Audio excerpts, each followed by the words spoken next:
This video supported in part by...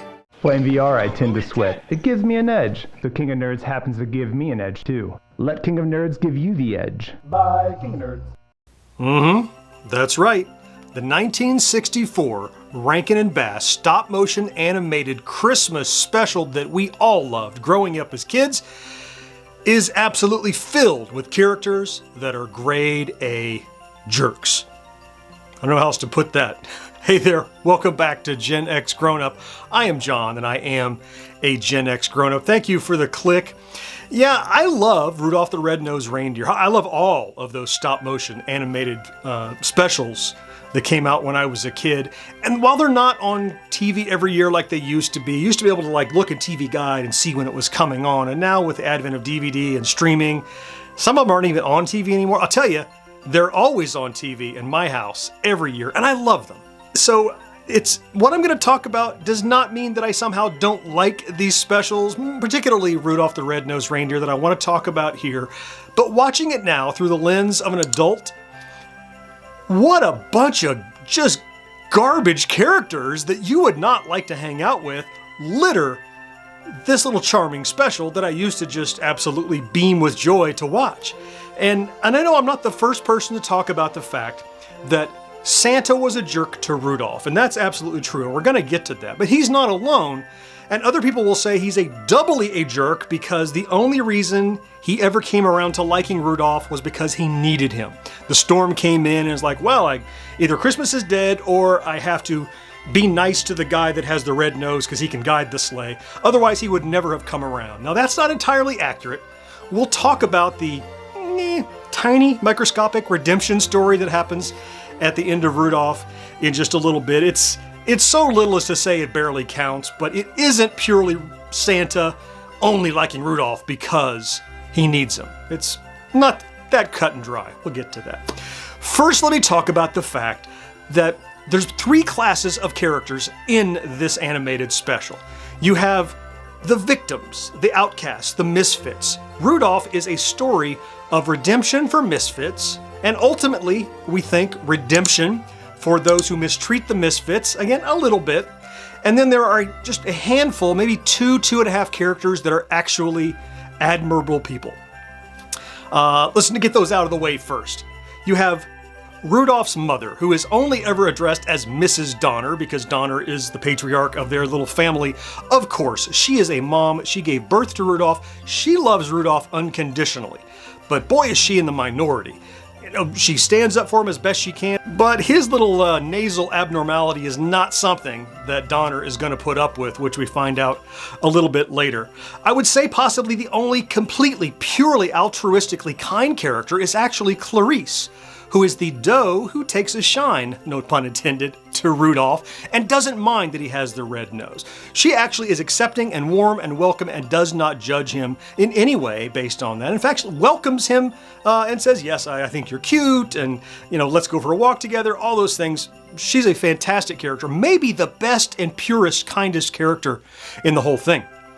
And then the last one that I said is kind of a half, I'll say, is Yukon Cornelius. Now, he is a wonderful character, and you could say that he is completely accepting and warm, but he's almost a misfit in his own right. If not a misfit, he's certainly an outcast. And so he's almost, as to be right on the line, he's lumped in with the misfits, but he is generally always kind and benevolent. So there you go. You get two, maybe two and a half out of the way. One of them is a mother. You gotta love your kid.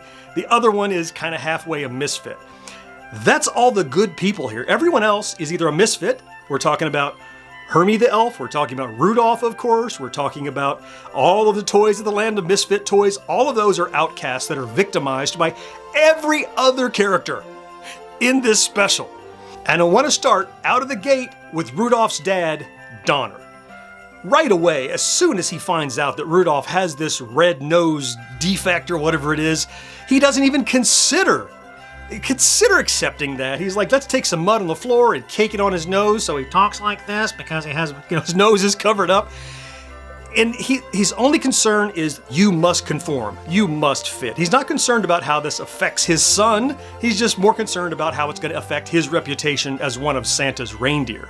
The next major character to put across in no uncertain terms that Rudolph is different, therefore not to be accepted and should not ever be even with the other reindeer, is Comet. He is the coach. Now, another reindeer from Santa's team is also the coach for other reindeer. He's there for, I think it's leaping practice or takeoff practice, launch practice or whatever. And everything is fine, even when Rudolph makes this amazing jump and leap because Clarice said he was cute. He's like, good job, nice going. We know he has talent as the second. The second Comet sees this red nose, he's like, nope, I don't care how good you are, you do not fit in, get out of here, you don't even belong with the other reindeer. Yeah, it's a jerk if you ask me. And then of course we have, as the song suggests, all of the other reindeer, to which we're talking here. I guess largely we're talking about the other adolescent reindeer, the other little young reindeer. We know that they always make fun of him, but that's almost to be accepted in a children's story because kids are ruthless. I mean, if you remember when you were in elementary school, the different kid he got the brunt of it. I was him, I can tell you, I vouch for it. I was definitely the different kid. And so you kind of expect it there, it's coming from the story, but they're brutal, just mocking him. And look, they don't want him involved in any of the reindeer games, which of course is the method of socialization in this reindeer society. And they're just like, you're not even involved. Then there's a little bit of a bright spot. I mentioned Clarice, who is a wonderful doe who kind of takes a shine, again, used that twice now, takes a shine to Rudolph and likes him, thinks he's cute. They're clearly going to be a couple in the future. As soon as they go for a walk in the woods and it's lovely and Clarice has this wonderful song, There's Always Tomorrow, in comes Clarice's dad, who's like, no daughter of mine is going to hang out with a freak reindeer like this. I mean, he is like not having it. I thought this was an uplifting story. This is a poor kid getting absolutely dismissed by his entire society for pretty much the first 3/4 of the special.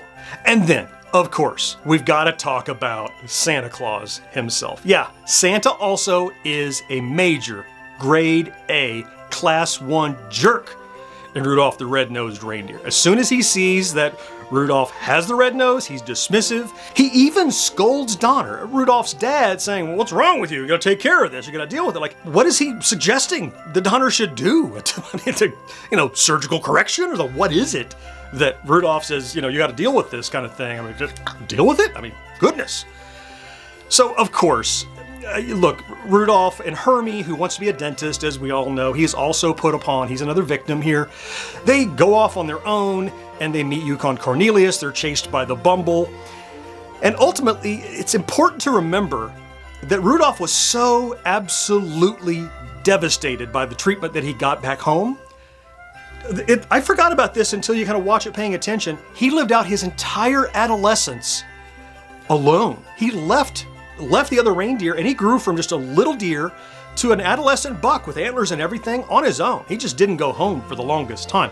Not how long that takes for deer. I'm going to assume it's at least a few months, a year. I don't know how long. And then we get to the redemption part of this, where Rudolph decides to go home to see all the jerks that were jerks to him, and he arrives to find out that his mom and dad and Clarice are still out looking for him. Years later? A year? I don't know why they're still out looking. I think their timeline is a little screwy. But of course, they're in danger, so he goes off, and with the help of his friends Hermie and Yukon, they save them. It's then, once Rudolph comes home and proves himself a savior, does everybody suddenly go, oh, you know what? I think we can be nice to you. I think, Hermie, I think you can be a dentist after all. Which, by the way, Hermie's read a book about dentistry and extracted the teeth from a monster. That doesn't qualify him to be a dentist yet, but they're like, okay, you can be a dentist. Rudolph's dad, Donner, though, is still pretty jerky by the end. He's not even owning the fact that he was cruel to his son. He's like, I said all along that he was fine. Like, he says something dismissing the fact that he was ever cruel to his son. So it's at that moment where we have like 5 minutes of, and the Misfit toys. Santa's like, I'm absolutely gonna head off and get the toys and find them homes. They all do have the jerks, the of this show. They have a moment of redemption where they have voluntarily accepted the Misfits, conveniently, just in time for the storm to come along and Santa to need Rudolph's nose to guide his sleigh. At any rate, I am in no way suggesting that Rudolph the Red-Nosed Reindeer is a bad holiday special. I love it, as I've already professed. I just want to make sure that maybe now, you having watched this, the next time that you sit down to watch this special, which I hope it's going to be this Christmas and every Christmas from here on, as it has earned its spot in the pantheon of Gen X media, that you realize, don't just look at it from the new perspective of, the stark contrast between what was acceptable in the 60s and what's acceptable now, but rather elevate it and say, yes, in a show that's full of absolute jerks, including Kris Kringle, there is a redemption story for the Misfits that show that no matter how tough things are, if you persevere, you can ultimately come out on top. It won't be easy. It won't be a light burden to carry, but you can get there. If you just want to see some more Christmas content that we have done, I'll put some links here and here, of course. I really hope you found something to enjoy in this video, though, and I will talk to you next time. Bye-bye.